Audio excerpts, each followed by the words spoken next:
खानै खाएको छैन त्यही छ गाडीमा गाडीमा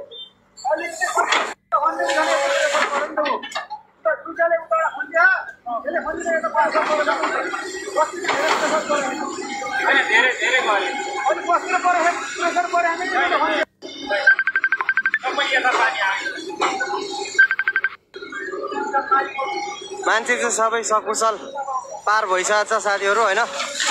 अब यो बसलाई चाहिँ अब पानीले ठेलेको छैन, जहाँको त्यही छ। मान्छेहरू चाहिँ सेफ्टी भइसक्यो हैन। अब चाहिँ आजलाई चाहिँ यति नै गर्न चाहन्छु म हैन। रातिको 2:30 बज्यो।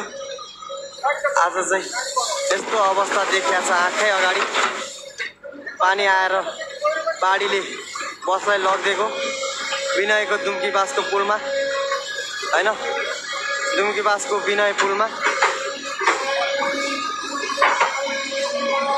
यहाँ चाहिँ अब धेरै सहुलियत भइसकेको छ।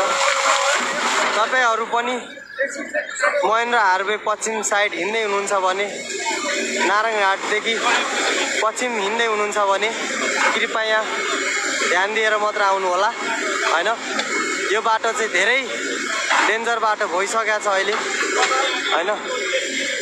यो खोला पुलको कारणले चाहिँ धेरै डेन्जर भएको छ। तपाईहरु यो खोलाबाट गाडी हाल्ने, होम पाइपबाट हाल्ने हुँदाखेरि माथिबाट बाढी आएर बसलाई यसरी बगाइएको छ हैन। मान्छे चाहिँ अहिले 2:30 बजे छ। 11 बजे भएको घटना। अहिले चाहिँ सबै मान्छेलाई चाहिँ सकुशल पारिपट्टि जेसीबीले उद्धार गरिसकेको छ। अब यतापट्टि यो जेसीबीले पानीको बहाव चाहिँ यतापट्टि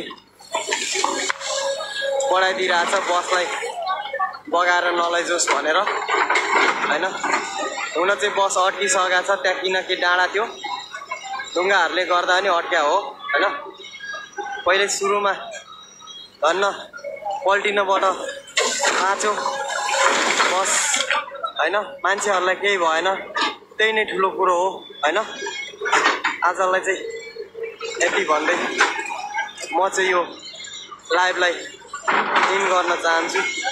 कृपया तपाईहरु पनि यो बाटो आउँदै हुनुहुन्छ भने चाहिँ कृपया नआइदिनु होला है। यो बाटो चाहिँ कहिले खुल्ने हो थाहा छैन। 2 दिन त हामी गाडी पारिपट्टि अरुण खोलामै काउसोतीमै रोकेर बसिरहेका थियौं। तर आज वान वे खुल्यो भनेर 2 दिनको जाममा बल्ल बल्ल यहाँनिर आइपुगेका थियौं। हामी चाहिँ ट्रक पनि त्यही खोलाको किनारामै थियो। तर हामी चाहिँ माथिबाट पानी आउँदैछ, माथि आकाशबाट पानी आइसकेपछि खोलामा पानी बढ्न सक्छ भन्नेको हिसाबले चाहिँ राति 11 बजिसकेको थियो। त्यही कारणले चाहिँ हामीले त्यहाँबाट निकाल्यौं। गाडीहरू अगाडि ल्याएर साइड लायौं। गाडीहरू यता र उता सबैतिर बन्द भइसकेको थियो आउन जानलाई। तर पनि बस कहाँबाट ओभरटेक गरेर आइदिएर सिधै छिराइदिएर बगाइदिएको छ बसलाई नै। आजलाई चाहिँ म यो भिडियोलाई लाइभलाई यतिमै समाप्त गर्न चाहन्छु।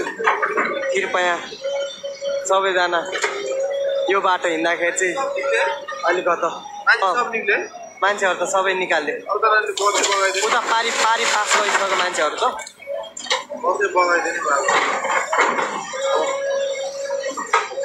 हस्त साथीहरू, यो भिडियोहरूलाई जतिजनाले सेयर गरेर, जतिजनाले लाइक गरेर, सबैजनाले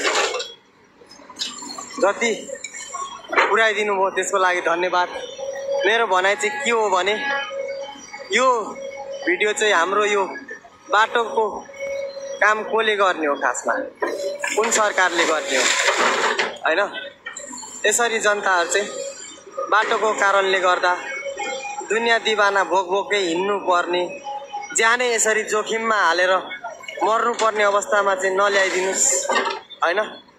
त्यही भन्न चाहन्छु म चाहिँ। यो भिडियोलाई चाहिँ सकेसम्म यो कसको काम हो त्यो मान्छेसम्म चाहिँ पुर्याइदिनु हुन अनुरोध गर्दछु।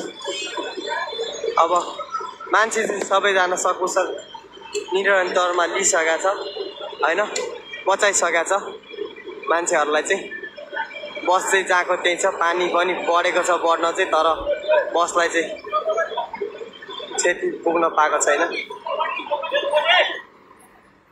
अब चाहिँ मान्छेहरू सबै उद्धार भइसकेको छ। पानीलाई यतापट्टि बढाइएको छ। यो चाहिँ होङसी र दुम्कीबासको बिचमा रहेको विनय पुल है साथीहरू। होङसी र दुम्कीबासको बिचमा रहेको विनय पुल। यसरी पुल भत्किएदेखि यो डाइभर्सन गरेर खोलाबाट गाडी होम पाइप हालेर बनाइरहेको थियो, चलिरहेको थियो। तर 1 महिनामा तपाईँको लगभग 3-4 चोटि यो होम पाइप बगाउँदाखेरि पनि केही नगरेपछि आज माथि पहाडतिरको पानी वर्षाको कारणले पहाडतिरबाट बगेर आएको बाढीले चाहिँ बसै तान्दिएको छ साथीहरू है।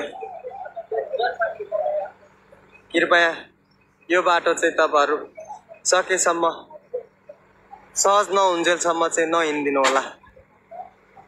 त्यति भन्दै आजलाई चाहिँ सबैलाई बाई बाई भन्न चाहन्छु हैन? मान्छेहरू चाहिँ सबैजना सकुशल उद्धार भइसकेको छ। दुम्कीबास र होङसीको पुल भत्केदेखि चाहिँ यो खोलाबाट डाइभर्सन गरेर गाडी हालिराखेको थियो, तर आज एक्कासी यस्तो अवस्था देख्न पर्यो आँखै अगाडि। धन्न हामी चाहिँ त्यही ठाउँमा थियौँ। हामीले चाहिँ पहिला नै गाडी निकालिसक्यौँ पानी आउँछ भन्ने कारणले। आजलाई चाहिँ म समाप्त गर्न चाहन्छु। बाई बाई साथीहरू।